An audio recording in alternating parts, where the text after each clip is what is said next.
नमस्कार, स्वस्थ जीवन कार्यक्रममा तपाईलाई स्वागत छ। नेपाल सरकार स्वास्थ्य तथा जनसङ्ख्या मन्त्रालय, राष्ट्रिय स्वास्थ्य शिक्षा सूचना तथा सञ्चार केन्द्र र नेपाल टेलिभिजन बीचको सहकार्यमा निर्माण गरिएको यो कार्यक्रम एनटिभी प्लसका साथै एनटिभी इटहरी र एनटिभी कोहलपुरबाट पनि हेर्न सक्नुहुनेछ। नेपालको संविधानले स्वास्थ्य सम्बन्धी हकलाई नागरिकको मौलिक हकका रूपमा प्रत्याभूत गरेको छ।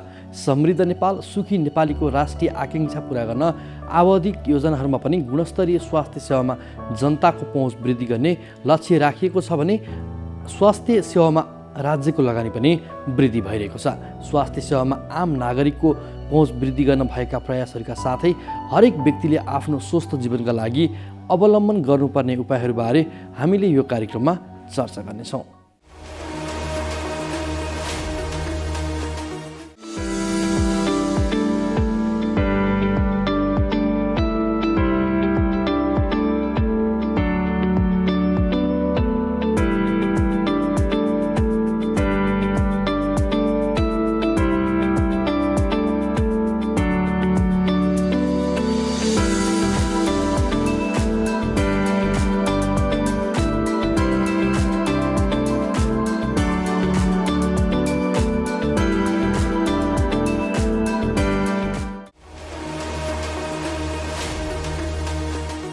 काठमाडौँका सरकारी अस्पतालमा कोभिड-19 ओपिडी सुरु भएको छ। कोभिड-19 पोजिटिभ भएका सङ्क्रमितको अवस्था बुझ्न र आवश्यक उपचार व्यवस्था मिलाउन ओपिडी सुरु गरिएको हो। ओपिडी सुरु भएपछि सङ्क्रमितको रिपोर्ट हेरिन्छ, आवश्यक परामर्श दिइन्छ। घरमा बस्नुपर्ने कि अक्सिजन लिनुपर्ने कि भर्ना हुनुपर्ने कि घरमा बस्दा के गर्ने, कस्तो अवस्थामा अस्पताल आउने, यी सबै परामर्श दिइने भएकाले सङ्क्रमितलाई सहज हुनेछ। कोभिड-19 ओपिडी सुरु भएका अस्पतालहरूको बारे आज हामी चर्चा गर्नेछौँ। स्वास्थ्य तथा जनसङ्ख्या मन्त्रालयले कोभिड-19 को महामारी नेपालमा केही हप्ता अझै पनि चुनौतीपूर्ण रहने जनाएको छ। जनस्वास्थ्यका मापदण्ड र निषेधाज्ञा पालना गर्न मन्त्रालयले आग्रह गरेको छ। यसबारे रिपोर्ट आज हामी प्रस्तुत गर्नेछौँ। कोभिड-19 को अत्याधिक फैलावटका कारण अस्पतालहरू अत्यन्त चापमा रहेका छन्। एकातिर कोभिड-19 को जोखिम छ भने अर्कोतर्फ अन्य रोगका बिरामीहरूले पनि यो समयमा उचित उपचार पाउन सकिरहेका छैनन्। अहिलेको अवस्थामा सीमित स्रोत साधन, सीमित मात्रामा भेन्टिलेटर सहितको आइसियु कक्षहरूको साथमा कयौँ सङ्क्रमितहरूको जीवन रक्षाका लागि चिकित्सक तथा स्वास्थ्य कर्मीहरू खटिरहेका छन्। यस्तो बेला अस्पतालमा भौतिक र जनशक्तिको व्यवस्थापन कसरी भइरहेको छ, यसबारे काठमाडौँ निजामती कर्मचारी अस्पतालका कार्यकारी निर्देशक प्राध्यापक डाक्टर विद्यानिधि पौडेलसँगको स्वास्थ्य संवाद पनि आज हामी प्रस्तुत गर्नेछौँ। स्वस्थ जीवनका लागि हाम्रो जीवनशैली कस्तो हुनुपर्छ, यसबारे विज्ञको सुझाव पनि प्रस्तुत गर्नेछौँ। सुरुमा यो विशेष रिपोर्ट।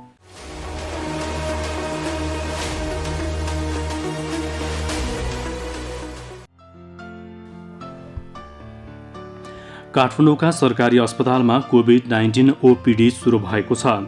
कोभिड-19 पोजिटिभ भएका सङ्क्रमितको अवस्था बुझ्न र आवश्यक उपचार व्यवस्था मिलाउन ओपिडी सुरु गरिएको हो। यी ओपिडीमा कोभिड सङ्क्रमितले आफ्नो स्वास्थ्य अवस्थाको बारेमा जाँच गर्नेछन्। जाँच गर्दा सामान्य भएमा घरमा पठाउने, अक्सिजन चाहिए ओपिडीमै दिने र गम्भीर अवस्था देखिएमा अस्पतालमै भर्ना गर्ने व्यवस्था मिलाइनेछ।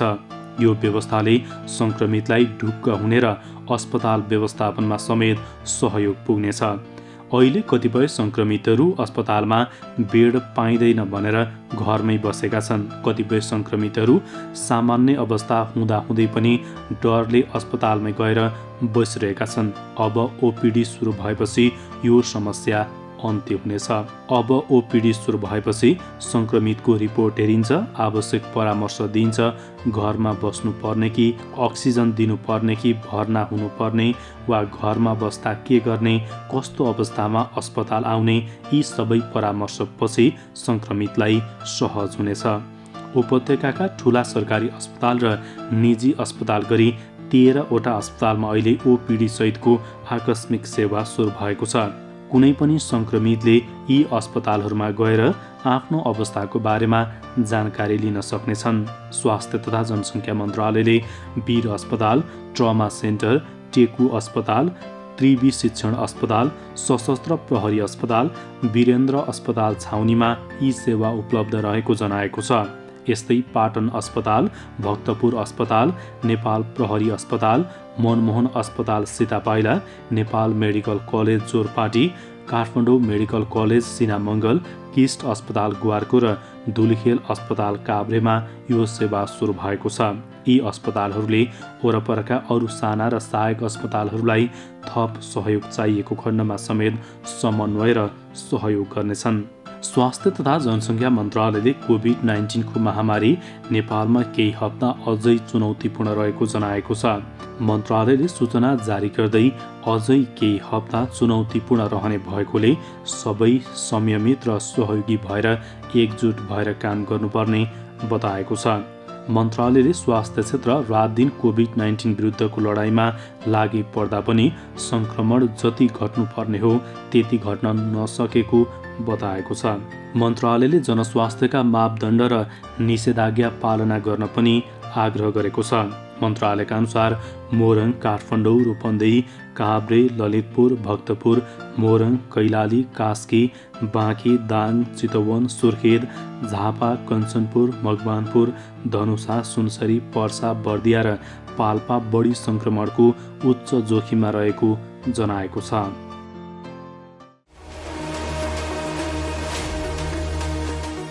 यदि कुनै व्यक्तिलाई सङ्क्रमण भएको छ र रुगाखोकी वा श्वास प्रश्वास सम्बन्धी रोग लागेको छ भने खोक्दा, हाच्छिउँ गर्दा, बोल्दा निस्किने साना साना कणलाई रोक्ने काम मास्कले गर्दछ। त्यसैले मास्कको उचित प्रयोगले कोभिड-19 को सङ्क्रमणबाट धेरै हदसम्म बच्न सकिन्छ। मास्कको प्रयोग गर्दा ध्यान दिनुपर्ने कुराहरू: मास्क लगाउनु अघि मिची कम्तीमा 20 सेकेन्ड साबुन पानीले हात धुने वा सेनिटाइजरको प्रयोग गर्ने। मास्क च्यातिएको छ कि छैन वा सफा छ कि छैन जाँच गर्ने।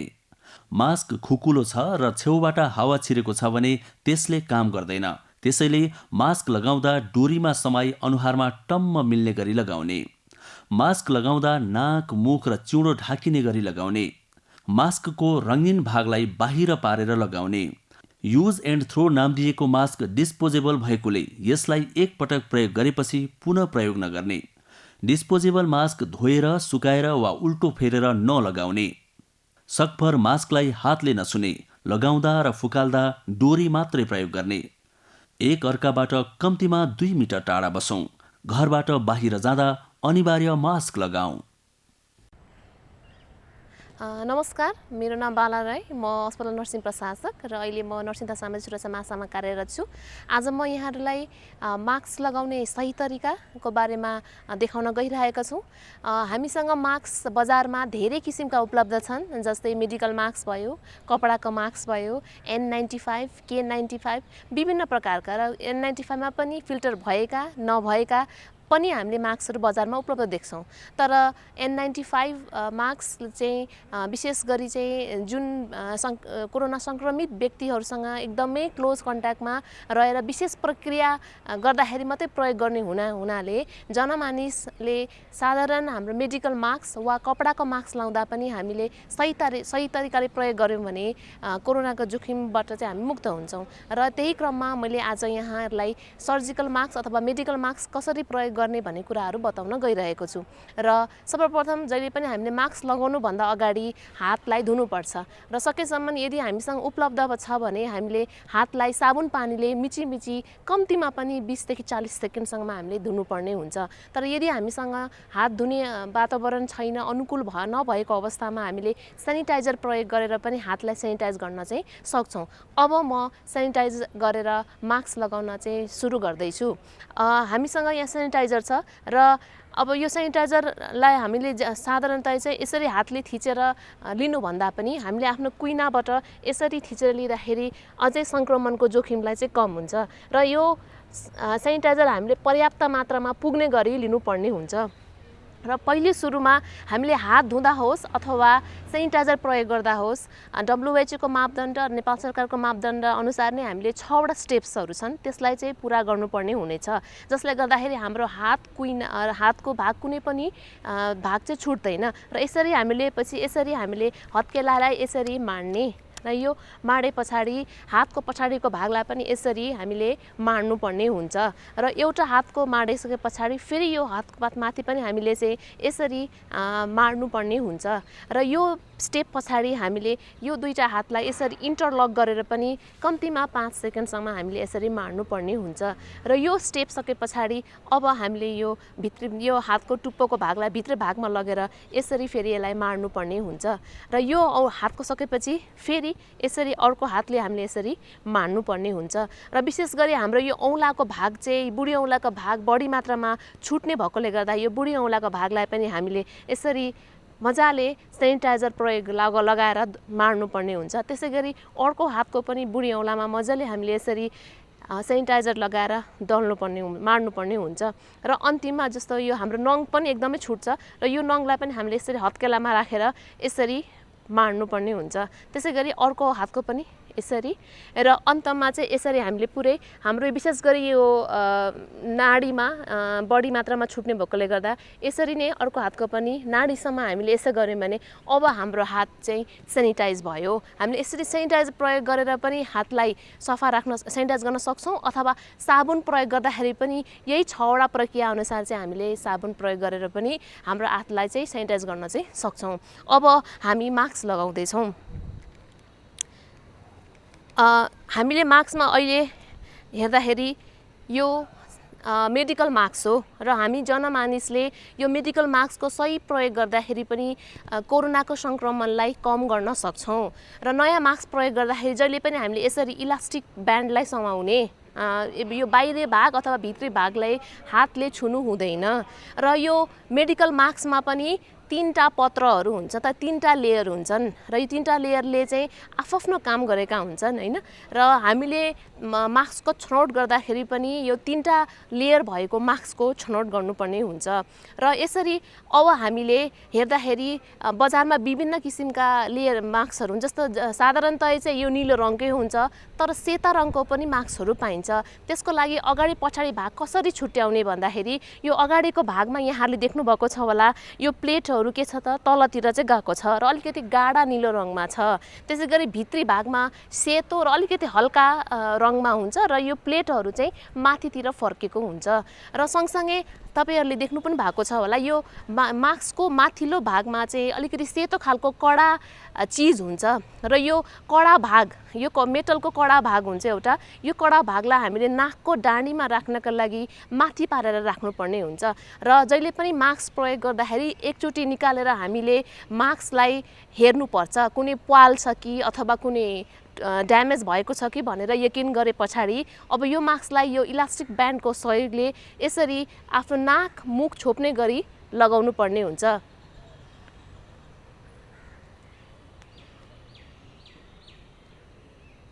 यो लगाएपछि अघि भने जस्तै यो नाकको यो जुन कडा भागको डाँडीलाई हामीले यसरी आफ्नो नाकको बनावट अनुसार चाहिँ यसलाई मिलाउनु पर्ने हुन्छ र मिलाउँदाखेरि यसरी हामीले अनुहारमा फिट हुने गरी हाले मिलाउनु पर्छ र त्यसपछि यो तल अब यो चिउडालाई पनि छोप्नु पर्ने भएकोले गर्दा यो नाकको डाँडीलाई समाएर यो चिउडाको भागलाई पनि यसरी हामीले तानेर यसरी मिलाउनु पर्ने हुन्छ। अब हाम्रो नाक मुख र चिउडा पूर्ण रूपले छोपियो। अब यो मास्क लगाएपछि हामीले यो बाहिरको भागलाई हातले छुनु हुँदैन। यसो छुँदाखेरि यो संक्रमण भएको हुन्छ र हाम्रो हातमा पनि फेरि संक्रमण भएर हामीले हाम्रो आँखा हात अरू ठाउँमा छुँदाखेरि संक्रमणको जोखिम चाहिँ बढ्न सक्छ। यदि हामीले यो मास्क लगाएको बेलामा हाम्रो हातले बाहिर भागमा छुयौं भने तुरुन्तै हामीले फेरि सेनिटाइज गर्न सक्छौं र अब यो मास्कलाई कसरी खोल्ने भने म फेरि यहाँहरूलाई देखाउन गइरहेको छु र मास्क खोल्नुभन्दा अगाडि पनि हामीले हातलाई त्यसै अघिको जस्तै गरेर सेनिटाइज गर्ने।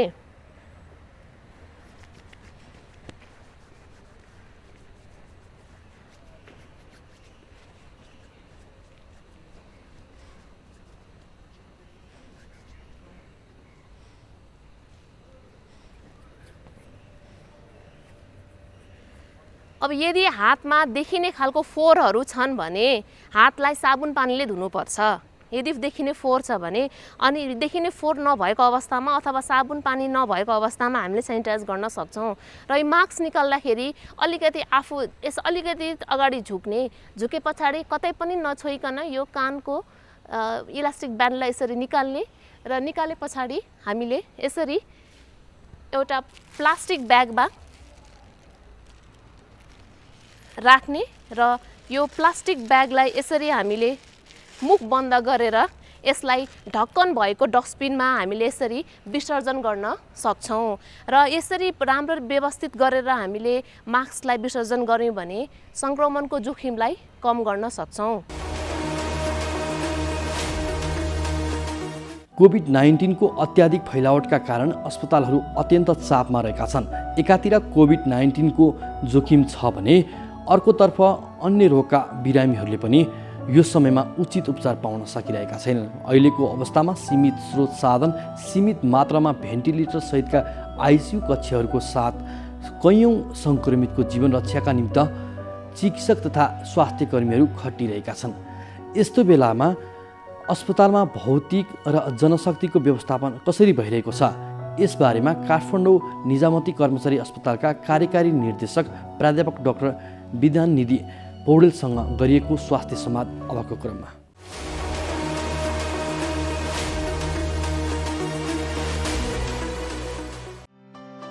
कोभिड-19 को अत्यधिक फैलावटका कारण अस्पतालहरू अत्यन्तै चापमा रहेका छन्। एकातिर कोभिड-19 को जोखिम छ भने अर्कोतर्फ अन्य रोगका बिरामीहरूले पनि यो समयमा उचित उपचार पाउन सकिरहेका छैनन्। अहिलेको अवस्थामा सीमित स्रोत साधन, सीमित मात्रामा भेन्टिलेटर सहितको आइसियु कक्षहरूको साथमा कैयौँ सङ्क्रमितहरूको जीवन रक्षाको लागि चिकित्सक र स्वास्थ्य कर्मीहरू खटिएका छन्। अस्पतालका अत्यावश्यक भौतिक संरचना, अक्सिजन प्लान्ट, शैय्या र चाहिने जनशक्ति व्यवस्थापनमा सरकारले प्रयास गरिरहेको छ। कोभिड-19 को रोकथाम, नियन्त्रण र उपचारमा सम्पूर्ण प्राविधिक जनशक्ति, स्वास्थ्य संस्था र अस्पताल एकजुट छन्। अहिलेको अवस्थामा अस्पतालमा भौतिक र जनशक्तिको व्यवस्थापन कसरी भइरहेको छ, यसबारेमा हामीले काठमाडौँको निजामती कर्मचारी अस्पतालका कार्यकारी निर्देशक प्राध्यापक डाक्टर विधाननिधि पौडेलसँग संवाद गरेका छौँ।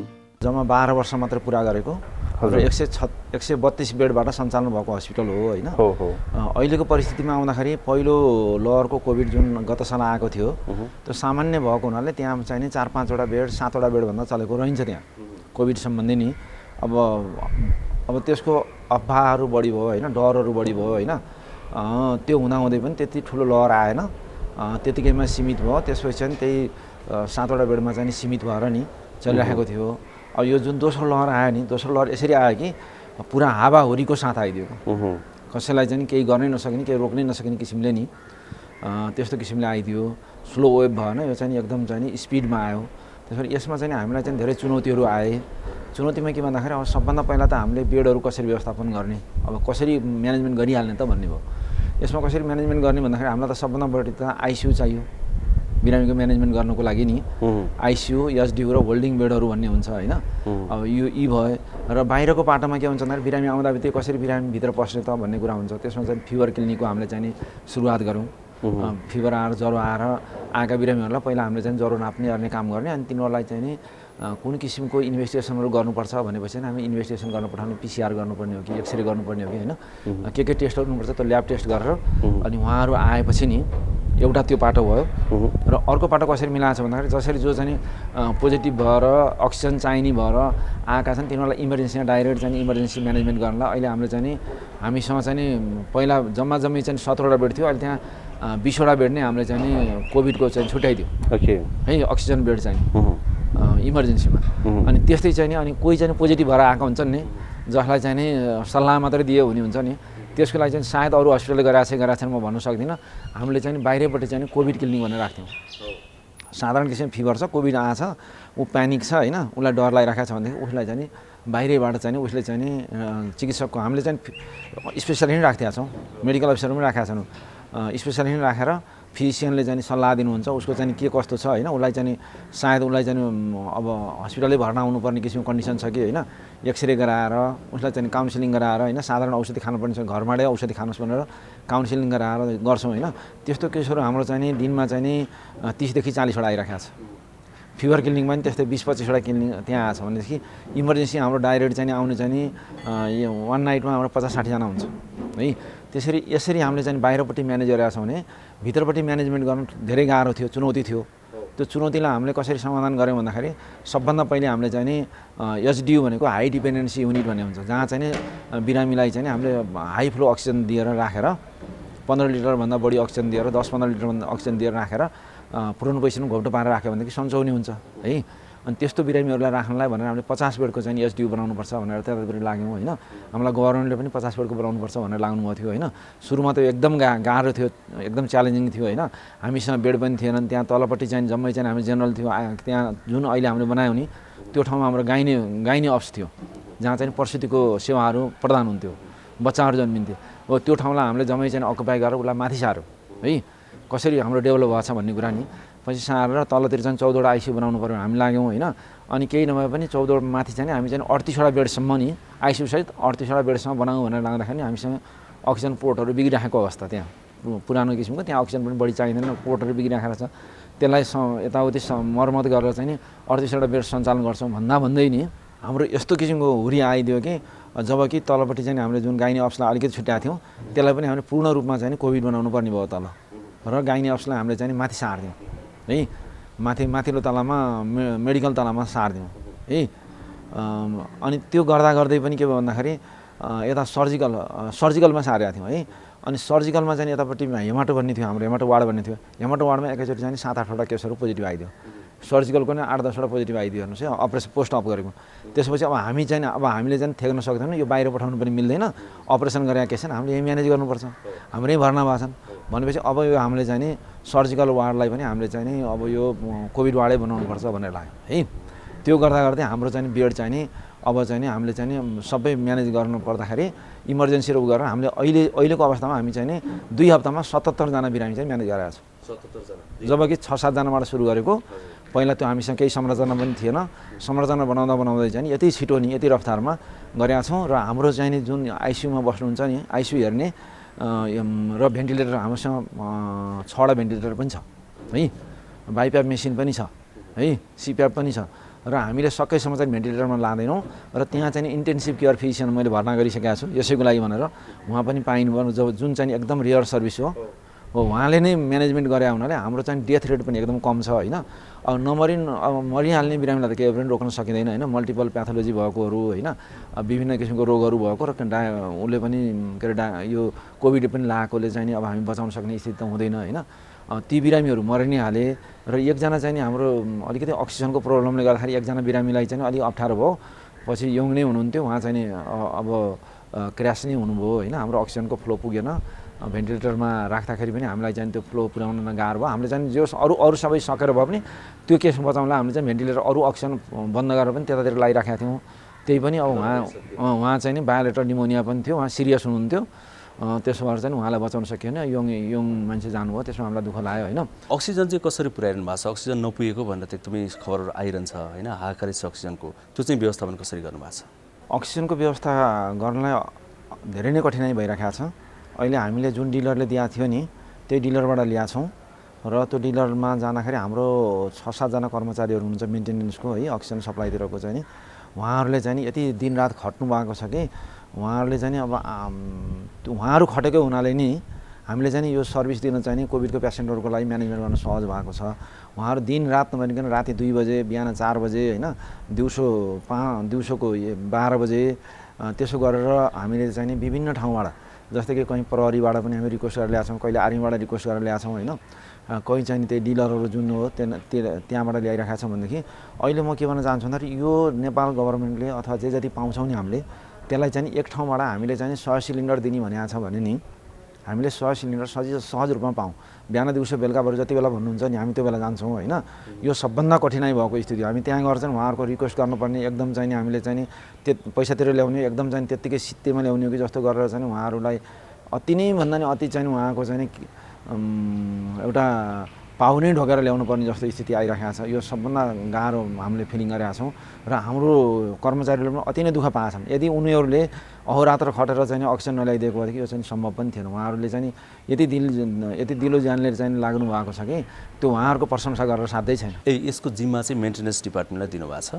हजुर, यो मेन्टेनेन्सको कर्मचारीहरू जो अक्सिजन सप्लाईमा पनि हुनुहुन्छ उहाँहरू चाहिँ यो उहाँहरूलाई नै मैले जिम्मा दिएको छु। कहिलेकाहीँ चाहिँ कस्तो हुन्छ भने अब यो महामारीको समयमा चाहिँ यो सम्बन्धित रोग अर्थात् यो समस्या जे हो त्यसका बिरामीलाई बढी फोकस गर्दाखेरि चाहिँ अरू बिरामीहरूलाई असर पर्ने सम्भावना हुन्छ, त्यस्तो देखिन्छ होइन?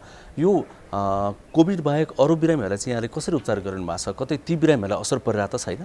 कोभिड बाहेक अरू बिरामीलाई के छ भन्दाखेरि हामीले एकपल्ट चाहिँ नि स्वास्थ्य मन्त्रालयसँग हामीले समन्वय पनि गरेका थियौँ र हामीले कोभिडको बिरामीहरू हामी त्यहीँ हेर्ने र कोभिडको इमर्जेन्सी अपरेसन पनि सबै त्यहीँ गरिदिने र कोभिड बाहेक अरू चाहिँ सिरियस बिरामीहरू जुन हुनुहुन्छ नि तिनको चाहिँ इमर्जेन्सी म्यानेजमेन्ट हामीले इमर्जेन्सी यहाँ हेरिदिने। जो चाहिँ नि छटपटेर आउनुहुन्छ उनीहरूको चाहिँ पहिलो म्यानेजमेन्ट त्यहीँ हुने भयो। अनि त्यसपछि चाहिँ उहाँलाई सम्बन्धित ठाउँमा जस्तै वीर हस्पिटल पठाउनु पर्ने हो कि प्रसुति गृह पठाउनु पर्ने हो कि त्यसरी गरेका छौँ। र अर्को कुरा के छ भन्दाखेरि हामीसँग चाहिँ नि हामीले मात्रै हेमाटोलोजीको सर्भिस दिन्छौँ हामीले होइन। अनि बोन मेरो ट्रान्सप्लान्टेसन पनि हाम्रो सिभिलमा मात्रै हुन्छ। त्यसो भएर त्यो बिरामीहरूलाई अप्ठ्यारो पर्छ भनेर हामीले 20 बेड चाहिँ त छुट्याएका छौँ।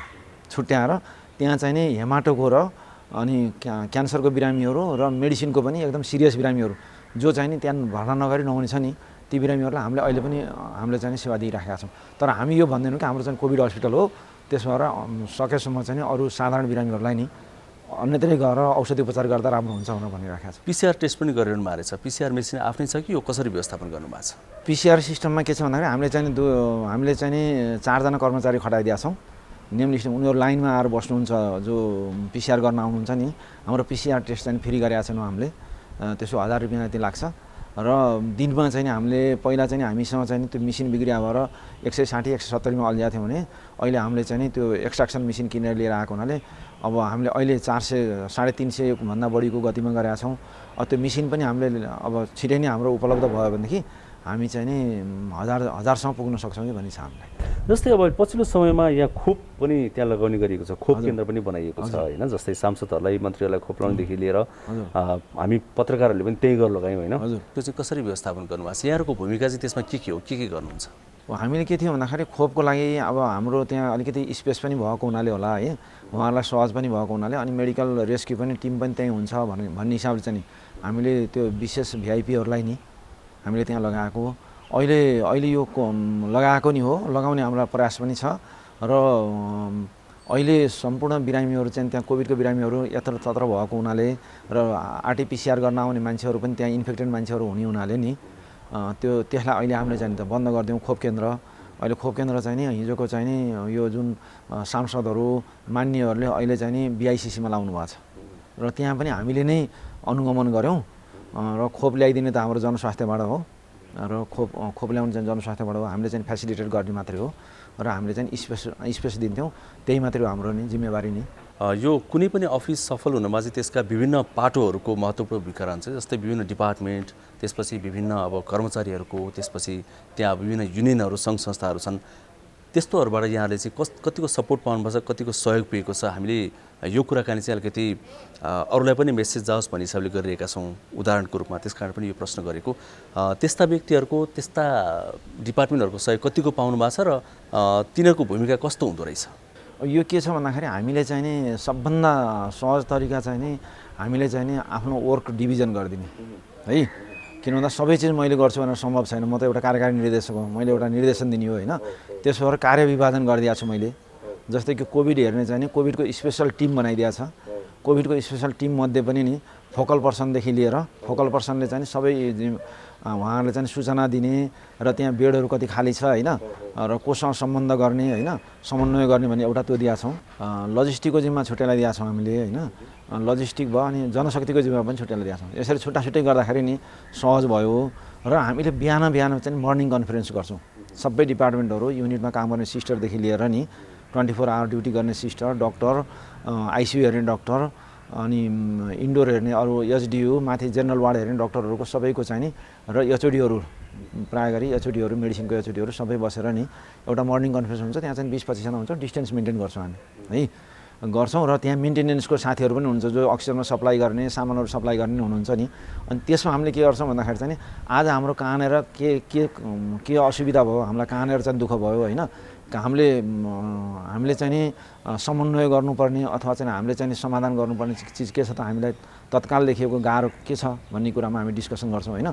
त्यस्तै चाहिँ 4-5वटा डिस्कसनहरू हामी त्यहाँ गरेर चाहिँ त्यसलाई चाहिँ त्यहीँ टुङ्ग्याउँछौँ र अनि त्यसपछि चाहिँ त्यो कसरी गर्न सकिन्छ भनेर हामी चाहिँ टिम टोली गठन गरेर हामी काम गर्न सुरु गर्छौँ होइन।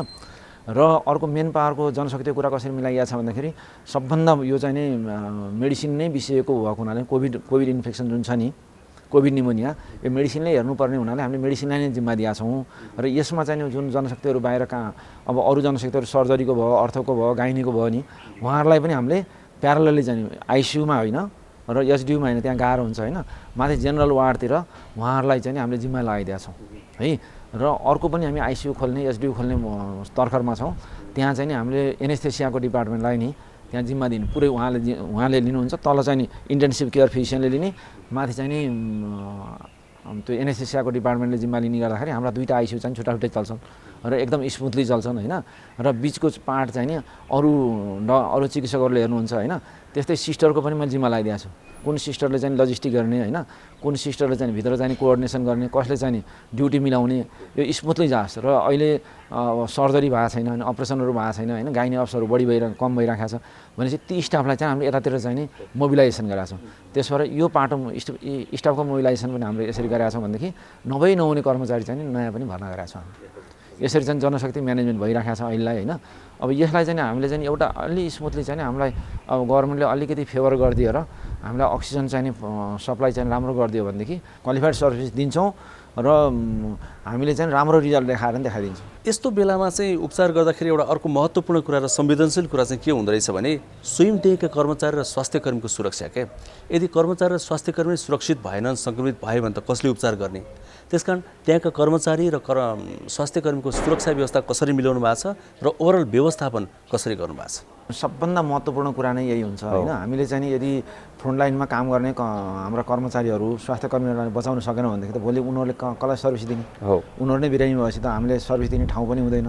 त्यसो भएर उहाँहरूलाई हामीले चाहिँ प्रोटेक्टिभ गियर भन्छ जुन पिपिई, त्यसको चाहिँ हामीले यथोचित मात्रामा हामीले चाहिँ प्रबन्ध गरेका छौँ र सबैलाई हामीले चाहिँ पिपिई दिन्छौँ चाहिने।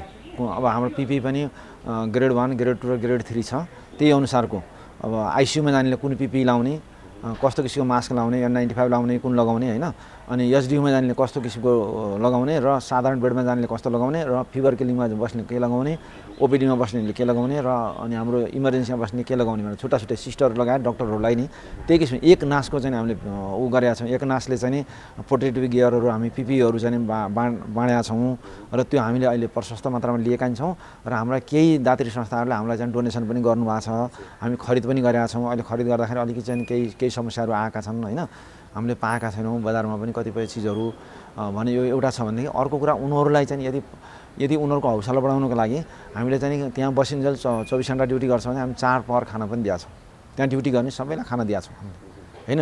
ब्यालेन्स डाइट नै दिएका छौँ। उहाँहरूले भनेअनुसार नै कस्तो किसिमको खानुहुन्छ त्यही अनुसार खानुहोस् होइन। उहाँहरूलाई एउटा सपोर्ट पनि त चाहियो होइन। अनि अर्कोतिर चाहिँ के भन्दा यदि कोही इन्फेक्सन भइहाल्यो केही अरू भनेदेखि चाहिँ यदि औषधि उपचार गर्नु पऱ्यो भने हस्पिटलमा भर्ना गरेर हामी उहाँहरूको सम्पूर्ण कुरा फ्रीमा गराइदिन्छौँ औषधि उपचार भनेदेखि। अनि उहाँहरू अलिकति चाहिँ बस्न घर जान टाढा भयो, म चाहिँ आइसियुमा काम गर्छु, मेरो बच्चा सानो छ अथवा चाहिँ मेरो बुढा सासु ससुराहरू बुढाबुढी हुनुहुन्छ भनेदेखि म घर जान सक्दिनँ भन्यो भने उहाँहरूको लागि हामीले होस्टेल पनि व्यवस्था गरिदिएको छौँ। होस्टेलमा बसेर उहाँहरूलाई चाहिँ खाना बस्नको सबै सुविधाहरू दिएको छ नजिकै होस्टेल लिएर नि। त्यसो भएर हामीले चाहिँ सर्वप्रथम चाहिँ हाम्रो कर्मचारीहरूलाई जोगाउनु नै हाम्रो चाहिँ कर्तव्य हो होइन। र हामी नै जोगिन सक्यौँ भने हामीले नै सेवा दिन सक्छौँ। त्यसो भएर यो चाहिँ एकदम महत्त्वपूर्ण कुरा हुन्छ र यसलाई हामीले समय ध्यान दिइराखेका छौँ। भनेपछि कुनै व्यक्ति बिरामी भएर त्यहाँ आएमा यहाँले फर्काउनुहुन्न, सबै बिरामीले त्यहाँ उपचार चाहिँ पाउँछन् नि त? हामीसँग अहिले 77 मात्रै क्यापासिटी छ, 77 बेडको होइन। अक्सिजन भएदेखि त हामीले 150सम्म पुर्याउँथ्यौँ भनेर भनेको होइन। अब त्यो भित्र चाहिँ सर्कुलेट गरेर नि कति बिरामीहरू अब आज चाहिँ 4 जना डिस्चार्ज हुन्छ माथिबाट होइन, तलबाट कति डिस्चार्ज हुन्छ होइन। त्यसमा चाहिँ हामीले 1 डोर सिस्टम गरिदिएको छौँ। हेर्नुहोस् त्यो इमर्जेन्सीमा पनि कसैले लर कुनै डक्टरले मेरो बिरामी भर्ना गर भनेर भर्ना हुँदैन। त्यहाँ इमर्जेन्सी थ्रु जान्छ। इमर्जेन्सीको डाक्टर एकजना तोकिदिएको छ मैले, फोकल पर्सन इमर्जेन्सी हेर्ने, उहाँको माध्यमबाट मात्रै नि बिरामी चाहिँ इन्ट्री हुन्छ र उहाँले चाहिँ भित्रपट्टि चाहिँ सोध्नुहुन्छ होइन, भित्रपट्टि सोधेर कोअर्डिनेट गरेर उहाँलाई थाहा हुन्छ कि यो बेड खाली छ भनेर। अनि उहाँले ग्रेडिङ गरेर कसलाई आइसियुमा राख्नुपर्छ, कसलाई एचडीमा राख्नुपर्छ, कसलाई साधारण बेडमा अक्सिजन मात्रै भएको बेडमा राख्नुपर्छ, त्यो आधारमा भर्ना हुन्छ। त्यसो हाम्रो त्यहाँ पक्षपात पनि छैन। बिरामी आएर नि सिधै आएर चाहिँ अब जस्तै कि रेस्क्यु गरेर अब ल्याइराखेका बिरामीहरू हामीले 3 जनालाई चाहिँ 3-4 जना नै भइसक्यो। हेलिकप्टरबाट ल्याएको एयर उसबाट चाहिँ एयर एम्बुलेन्सबाट ल्याएको केसहरू पनि हामीले चाहिँ लिइराखेका छौँ। आज पनि एउटा एयर एम्बुलेन्सबाट ल्याउने भनिराखेको छ दाङबाट होइन। त्यस्ता केसहरू हामीले प्रायोरिटी दिन्छौँ किन भन्दा ती केसहरू त्यहाँ हामीले प्रायोरिटी कसलाई दिन्छौँ भन्दा बाहिरबाट आएकोलाई। यहीँ काठमाडौँकैलाई भन्दा नि बाहिरबाट आएको केसहरू त किन भन्दा उनीहरू दुःख पाएर आएको भए होइन, उनीहरूको पहुँच पनि हुँदैन काठमाडौँमा। त्यसबाट हामीले चाहिँ त्यस्तो केसलाई चाहिँ प्रायोरिटी दिने भनेर भनेका छौँ होइन। अरू केसहरू एउटै ढोकाबाट चाहिँ छिर्छ।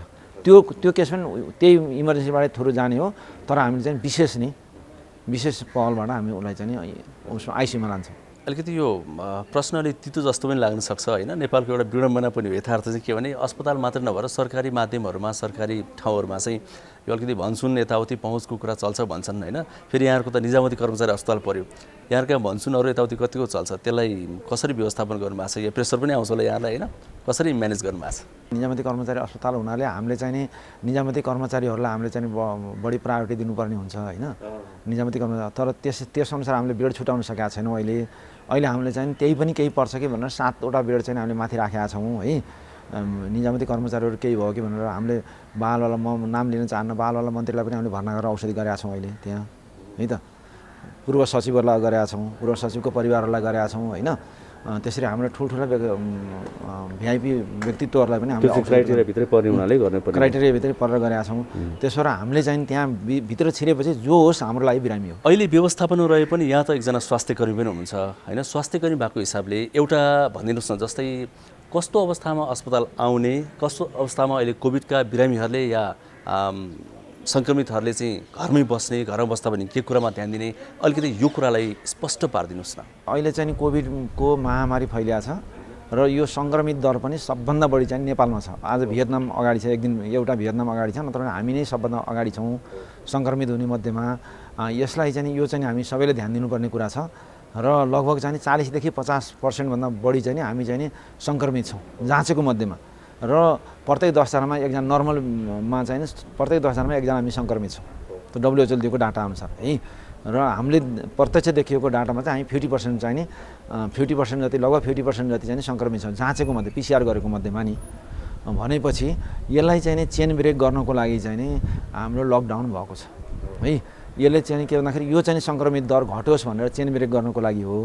र यस्तो अवस्थामा हामी चाहिँ नि जो जति चाहिँ साधारण किसिमका रुगाखोकी लागेको छ केही छ भनेदेखि हामी चाहिँ घरभित्रै छौँ। घरभित्र हुँदाखेरि हामी चाहिँ नि साधारण किसिमको औषधि उपचार गरेर सिटामोल खाएर हुन्छ कि ज्वरो घटाउनलाई होइन, तातो पानी खाने, भिटामिनहरू खाने होइन, भिटामिनयुक्त खानेकुराहरू खाने, भिटामिन C खाने होइन, आदि कुराहरू खाएर हामी घरमा प्रोटिनयुक्त खानेकुराहरू खाने, ब्यालेन्स डाइट खाएर घरमै बस्न सक्छौँ।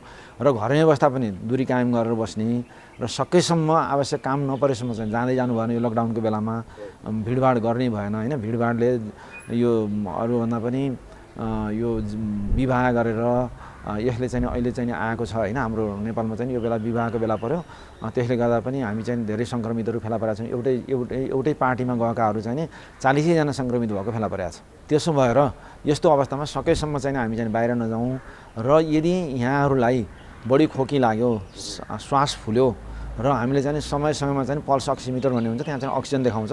त्यो अक्सिजन देखाउँदाखेरि चाहिँ 94 भन्दा तल झर्दै गएर 90 भन्दा तल जान थाल्यो र छाती दुख्न थाल्यो भनेदेखि यहाँहरूले सिधै चाहिँ नि चिकित्सकको सल्लाह लिने अथवा चिकित्सकको परामर्श लिने अथवा हस्पिटलमा गएर उहाँहरूले चाहिँ एउटा छातीको एक्सरे गर्नु पर्यो, उस्तै भएर चाहिँ सिटी गर्नु पर्ला होइन। यदि निमोनिया भएर छ उहाँहरूलाई भर्ना गर्नुपर्ने छ भनेदेखि उहाँहरू भर्ना भएर बसौँ होइन। नत्र भने हाम्रो जस्तो चाहिँ नि कोभिड क्लिनिक छ नि, कोभिड क्लिनिकबाट आवश्यक सुझाव लिएर चाहिँ नि उहाँहरू घरमै बसेर औषधि गर्न सक्नुहुन्छ होइन। र अति नै आवश्यक पर्ने अक्सिजनको मात्रा एकदम कम भएको, स्यास्या हुने, सास फेर्नै नसक्ने त्यस्तो बिरामीहरू त हस्पिटल आउनै पर्यो होइन। त्यस्तो बिरामीको लागि हामीले हस्पिटलको व्यवस्था पनि गरेका छौँ र उहाँहरूलाई चाहिँ हामी आइसियुमा राखेर व्यवस्था गर्छौँ। सकेसम्म भेन्टिलेटरमा राख्दैनौँ। भेन्टिलेटरमा राखेको मध्येमा चाहिँ 80% मात्रै, 80% जति चाहिँ राम्रो हुँदैन, 20% राम्रो हुने मेकानिकल भेन्टिलेटरमा राख्दाखेरि नि। त्यसो भएर हामी चाहिँ नि हाई फ्लो अक्सिजन दिएर भन्छौँ, हामी बाइप्याप सिप्याप भनेर भन्छौँ, त्यहाँबाट हाई फ्लो अक्सिजन दिन्छौँ र त्यो भएपछि त्यो अक्सिजनको मात्राले नै उहाँलाई सन्चो हुन्छ होइन। खास औषधि उपचार भनेको अक्सिजन हो है, त्यसपछि एउटा स्टेरोइड हो, अनि त्यहाँबाट चाहिँ नि अनि त्यसपछि चाहिँ सिटामोलहरू प्यारासिटामोलहरू भयो, भिटामिन सी यिनीहरू प्लेसेबो ट्रिटमेन्टहरू भयो, अनि तातो पानी अनि कागती पानी अनि यो के अरे बेसार पानी भनेर भनिन्छ, यिनीहरू चाहिँ आयुर्वेदहरूले भन्छन् यिनीहरू चाहिँ प्लेसेबो ट्रिटमेन्ट हो। आत्मबल बढाउने, आत्मबल कति पनि नगिराउने, सन्चो हुन्छ भन्ने छ। किन भन्दाखेरि 80% बिमार चाहिँ आफै सन्चो हुन्छ, त्यहाँ सामान्य किसिमको हुन्छ होइन। 20%ले मात्रै डक्टरको सल्लाह लिनुपर्ने हो, त्यसमध्ये पनि 5% मात्रै चाहिँ नि आइसियु एचडियुमा जानुपर्ने हो। त्यसो भएर सकेसम्म चाहिँ यसमा चाहिँ आत्मबलै बढाउनुपर्छ, घरमै बस्ने, चेन ब्रेक गर्ने, किन एकजनाले अर्कोजनालाई नसारौँ होइन। त्यो एकजनाले अर्कोजनालाई सार्दाखेरि नै हामी चाहिँ बाहिर निस्किँदाखेरि नै हामी चाहिँ यो सङ्क्रमित दर बढ्या हो।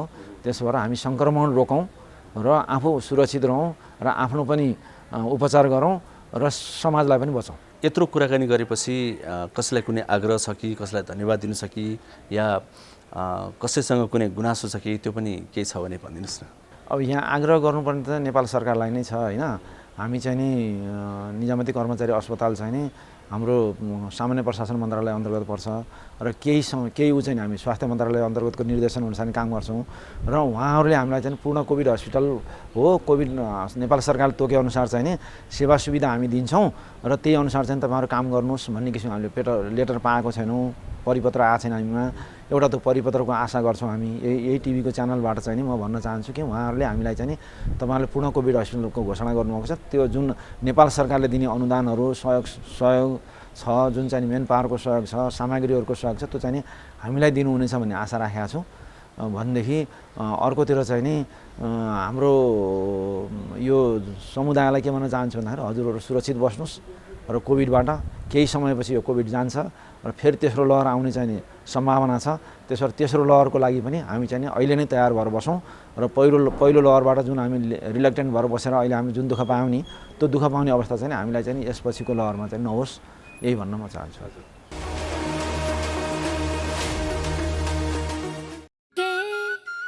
हात धुन्छौ र साबुन पानीले धुन्छु नि, कति बेला धुन्छौ र छिनछिनमै धुन्छु नि।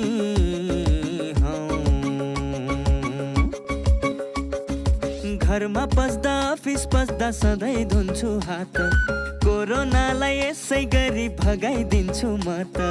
घरमा पस्दा अफिस पस्दा सधैँ धुन्छु हात, कोरोनालाई यसै गरी भगाइदिन्छु म त।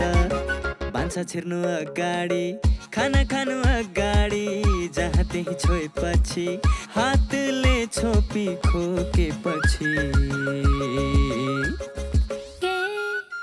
हात धुन्छौ र साबुन पानीले धुन्छु नि, कति बेला धुन्छौ र छिनछिनमै धुन्छु नि।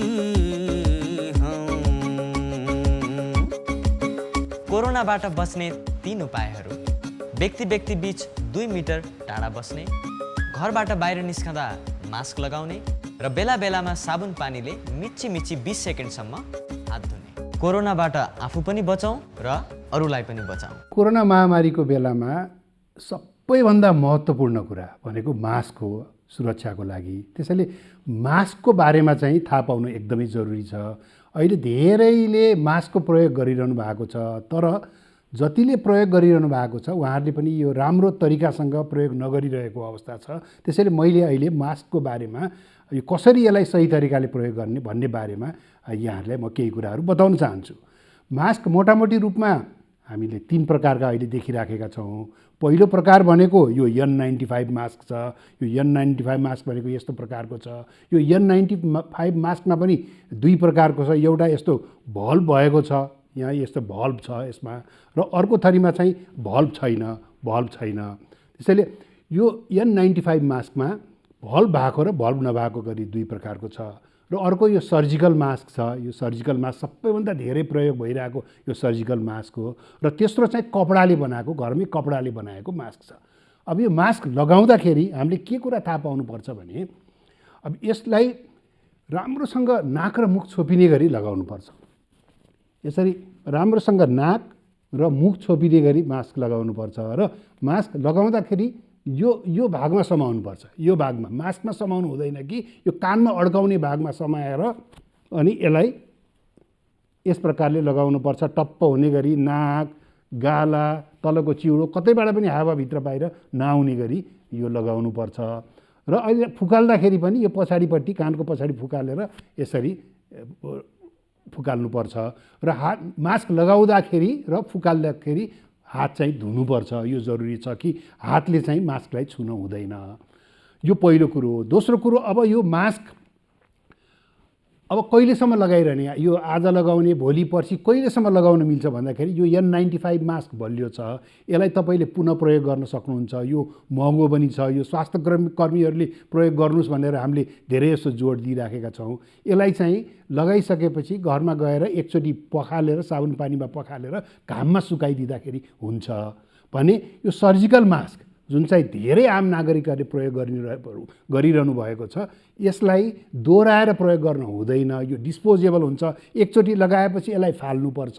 तर अब केही कारणले गर्दा यसलाई दोहोऱ्याएर फेरि प्रयोग गर्नु पर्यो भने यसलाई धुन हुँदैन, धोएपछि यो बिग्रन्छ। यसलाई घाममा सुकाइदिनु भयो, राम्रोसँग घामको किरणमा सुकाइदिनु भयो भने त्यो फेरि यसलाई प्रयोग गर्न सकिन्छ। कम्तीमा यसलाई 1 घन्टादेखि 2 घन्टा चाहिँ घाममा सुकाउनुपर्छ। त्यसैले यो मास्कको बारेमा हामीले यति कुरा। अर्को कुरा के छ त भन्दाखेरि कपडाको मास्क पनि उत्तिकै प्रभावकारी छ। अब कपडाको मास्क तपाईँले 3वटा लेयर, 3वटा तहको कपडाको मास्क बनाउन सकिन्छ र त्यसलाई घरमा मजाले धोएर त्यसलाई घाममा सुकाएर पुनः प्रयोग गर्न सक्नुहुन्छ। त्यसैले मास्कै नलगाउनुभन्दा जस्तो प्रकारको मास्क भए पनि मास्क लगाउन उचित हुन्छ। र अहिले कोरोना भाइरसबाट बच्ने सबैभन्दा महत्त्वपूर्ण हतियार भनेको मास्क नै हो। त्यस कारणले यो मास्कलाई चाहिँ सही तरिकाले लगाउनुहोस् भन्ने मैले अनुरोध गर्न चाहन्छु।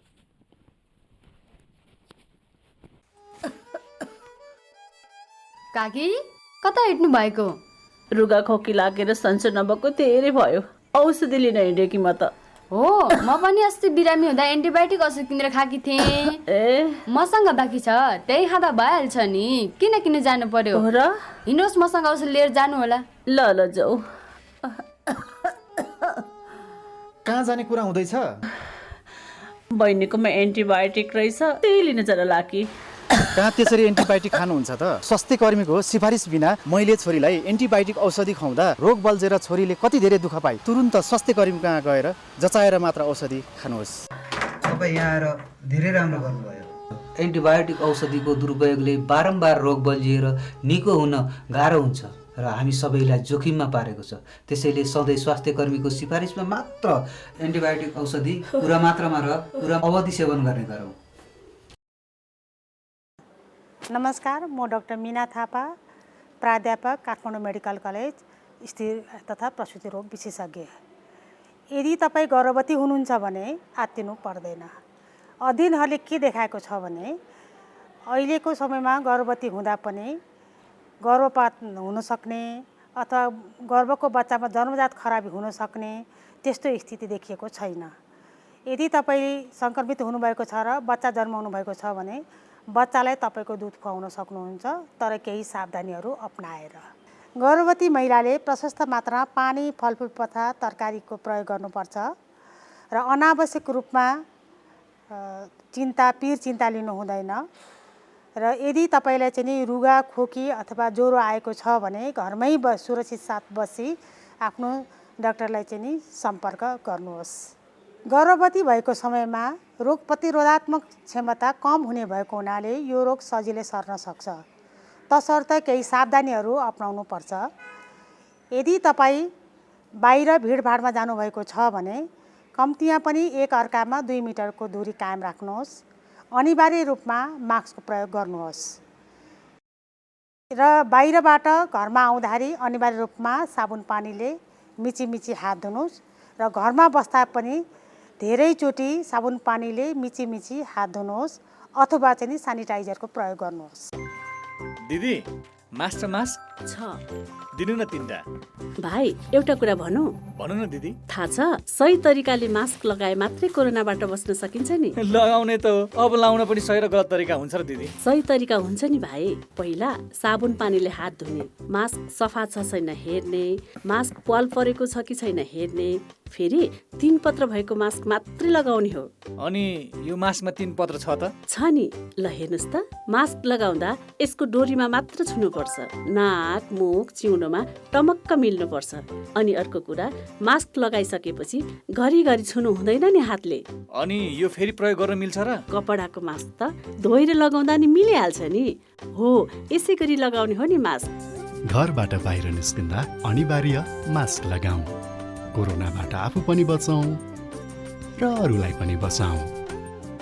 स्वास्थ्य तथा जनसङ्ख्या मन्त्रालय र एनसेलद्वारा जनहितमा जारी। दर्शकवृन्द, कार्यक्रममा यहाँलाई पुनः स्वागत छ। स्वस्थ जीवनशैलीका लागि स्वस्थ खानपान, सरसफाइ र व्यायामलाई आफ्नो दिनचर्याको हिस्सा बनाउन विशेषज्ञहरू सुझाव दिन्छन्। अव्यवस्थित दिनचर्याले हाम्रो स्वास्थ्यमा प्रतिकूल असर परिरहेको हुन्छ। स्वास्थ्य जीवनका लागि खानपान, बानी व्यवहार, जीवनशैली आदिमा ध्यान दिनुपर्छ। स्वस्थ जीवनशैली कसरी अपनाउने, यसबारे विज्ञको सुझाव अबको क्रममा।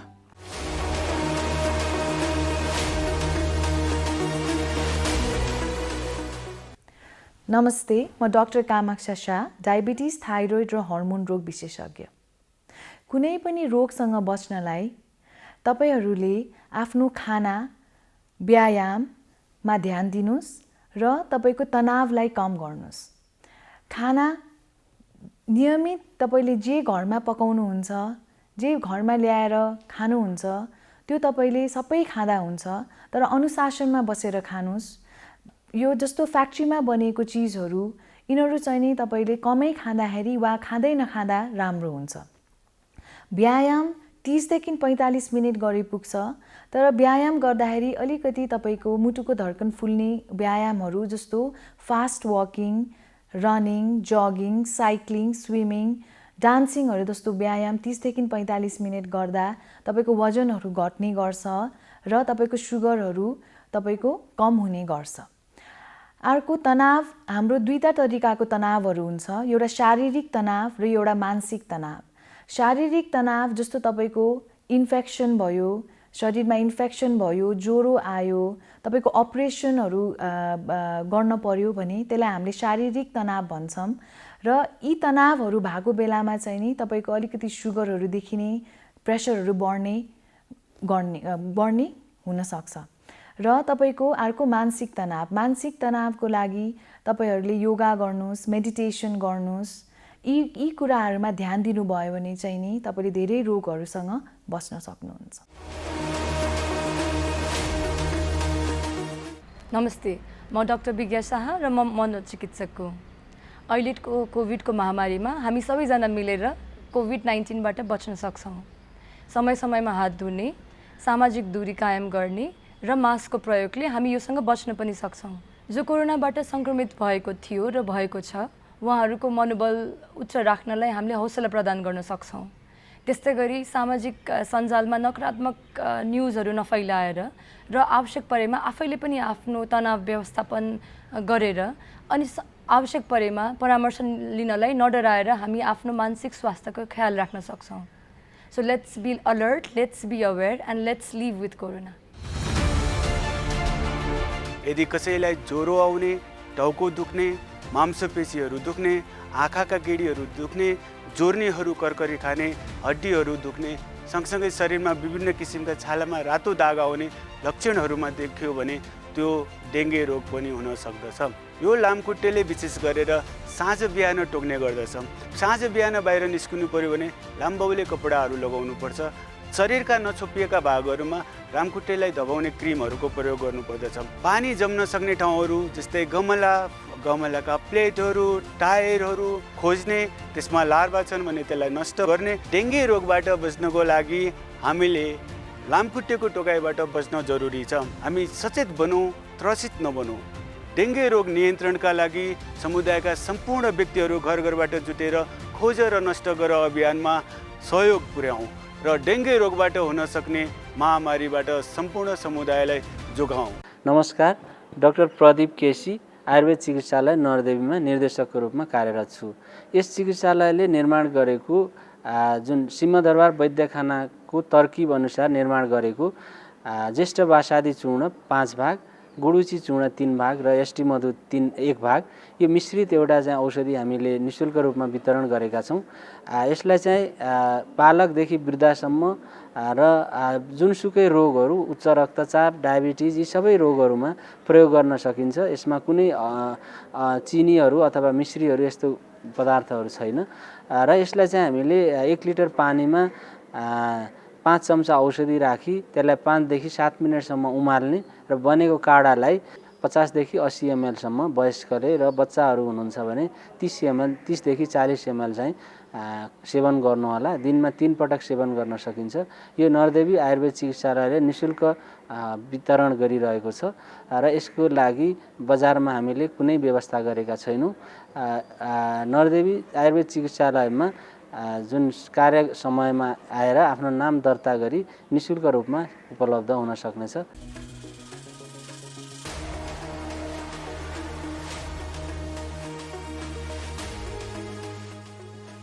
कार्यक्रम स्वस्थ जीवन हरेक दिन एनटिभी प्लसबाट बिहान 7 देखि 8 बजेसम्म र पुनः साँझ 5 देखि 6 बजेसम्म, एनटिभी कोहलपुरबाट दिउँसो 1 देखि 2 बजेसम्म र एनटिभी इटहरीबाट दिउँसो 2 देखि 3 बजेसम्म प्रसारण हुने गरेको छ। स्वास्थ्य सम्बन्धी यहाँहरूको कुनै जिज्ञासा या समस्या भएमा हामी सम्बन्धित विज्ञहरूबाट समाधान खोजी कार्यक्रममा प्रसारण गर्नेछौँ। हामीलाई सम्पर्क गर्ने माध्यमहरू यस प्रकार छन्: फोन, एसएमएस तथा भाइबरको लागि 98 43 52 93 97, इमेल swasthjivan@ntv.org.np। यस कार्यक्रमको बारेमा आफ्नो सल्लाह सुझाव र प्रतिक्रिया पनि यहाँहरूले यिनै माध्यम मार्फत दिन सक्नुहुनेछ। साथै कार्यक्रममा के कस्ता सामग्री, विषय वा विज्ञहरू समेट्नु पर्ला भन्ने विषयमा पनि सुझाव दिन सक्नुहुन्छ। कार्यक्रम यहाँहरूले सामाजिक सञ्जाल मार्फत पनि हेर्न सक्नुहुनेछ। YouTube Nepal television, mobile application Nepal television, Facebook facebook.com/neptv2041। अब भने हामी कार्यक्रमको अन्त्यतिर आइपुगेका छौँ। काठमाडौँका सरकारी अस्पतालमा कोभिड-19 ओपिडी सुरु भएको छ। कोभिड-19 पोजिटिभ भएका सङ्क्रमितको अवस्था बुझ्न आवश्यक उपचार व्यवस्था मिलाउन ओपिडी सुरु गरिएको हो। कोभिड-19 ओपिडी सुरु भएका अस्पतालबारे आज हामीले चर्चा गऱ्यौँ। स्वास्थ्य तथा जनसङ्ख्या मन्त्रालयले कोभिड-19 को महामारी नेपालमा केही हप्ता अझै पनि चुनौतीपूर्ण रहने भएकाले जनस्वास्थ्यका मापदण्ड र निषेधाज्ञा पालना गर्न आग्रह गरेको छ। यसबारे रिपोर्ट आज हामीले प्रस्तुत गऱ्यौँ। कोभिड-19 को अत्याधिक फैलावटका कारण अस्पतालहरू अत्यन्त चापमा रहेका छन्। एकातिर कोभिड-19 को जोखिम छ भने अर्कोतर्फ अन्य रोगका बिरामीहरूले पनि यो समयमा उचित उपचार पाउन सकिरहेका छैनन्।